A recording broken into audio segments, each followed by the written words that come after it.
Afwan Ustaz, apakah anak-anak salafi boleh menjadi seorang dokter dan insinyur? Dan apakah dibolehkan kita atau anak-anak kita dikuliahkan di universitas-universitas umum dengan mengambil jurusan kedokteran? Karena di pendidikan kita kaum salafi belum ada universitas kedokteran. Kedokteran universitas ya. Dan bagaimana jalan keluarnya? Karena nggak masuk, nggak usah cari jalan keluar. Karena apakah mungkin anak-anak kita jadi ulama, ustadz semuanya, pedagang herbal semuanya? Karena terus terang anak-anak sekarang lagi sekolah di pendidikan yang dikelola salafiyin. Nah, antum yang bertanya ini dan semua saudara-saudaraku di sini, mungkin ini kan, cari uzur kan ya? Mungkin belum pernah mendengar suara hati dokter-dokter salafiyin. Saya sudah terlalu sering mendengarnya, curhat mereka. Nyesel mereka semuanya. Tak banter kayak ini. Tapi banter kayak sambil ketawa kan gitu. Pak, Mas, Ahi, saya nyampaikan nasihat ini karena Allah Subhanahu wa taala. Beberapa dokter yang kemudian kenal kajian salaf, kemudian menjadi salafi, nyesel. Jangan dikira kemudian mereka bangga jadi dokternya.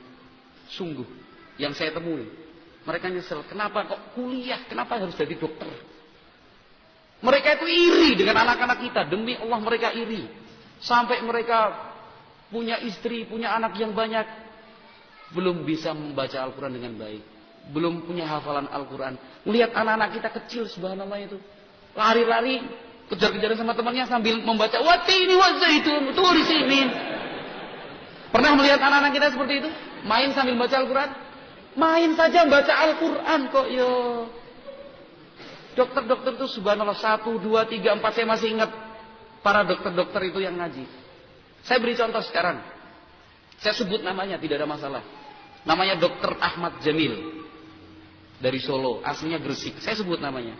Dulu waktu ada Poso, beliau jadi ketua Ahmed di Poso. Posisinya di Solo sebagai direktur loh Mas. Direktur medis Rumah Sakit Islam Kustati, bagian tulang itu. Direktur medis, bukan dokter biasa loh ini. Direktur medis. 2 periode dipertahankan. Biasanya periode sebelumnya 1 periode diganti. Ini 2 periode karena saking dipercaya oleh pihak rumah sakit menjadi direktur medis. 2 periode, hampir 4 tahun. Nah, sekarang di mana? Di Fuyus, di Aden, Syekh Abdurrahman. Posisinya sebagai direktur medis tinggal.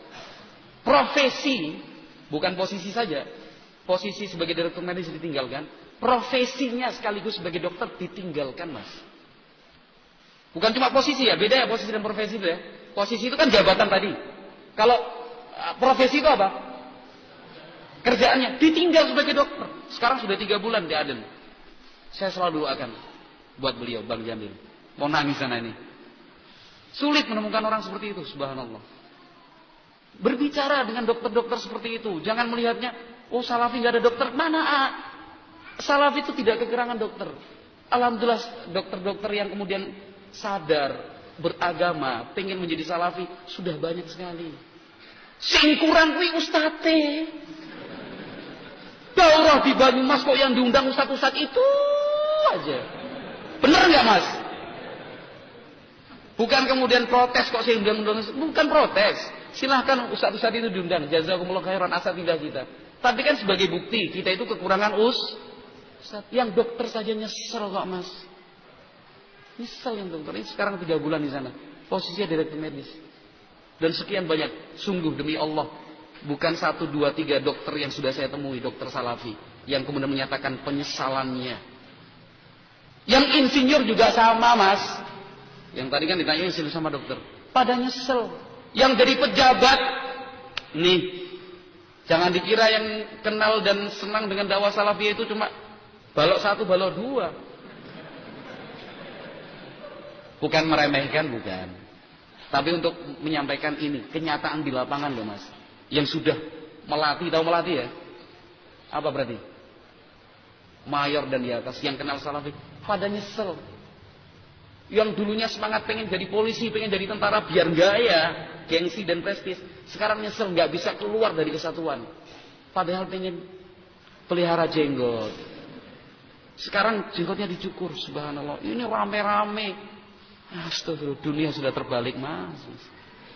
Yang pengen jadi salafi banyak, ini sing dados wis salafi. Pengennya jadi wong awam. Aduh. Nyata apa enggak nih, Mas? Nyata sekali.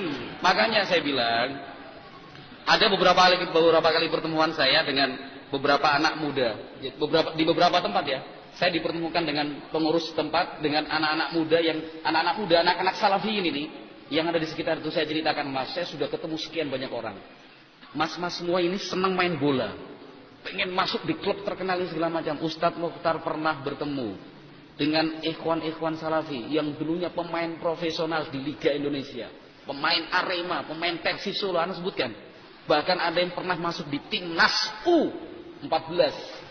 Nyesel jadi pemain bola. Panjenengan malah pengen semua jadi pemain bola. CR7 lah, CR9 lah, CR10 segala macam. Yang pernah jadi pemain bola profesional saja nyesel. Waktunya terbuang.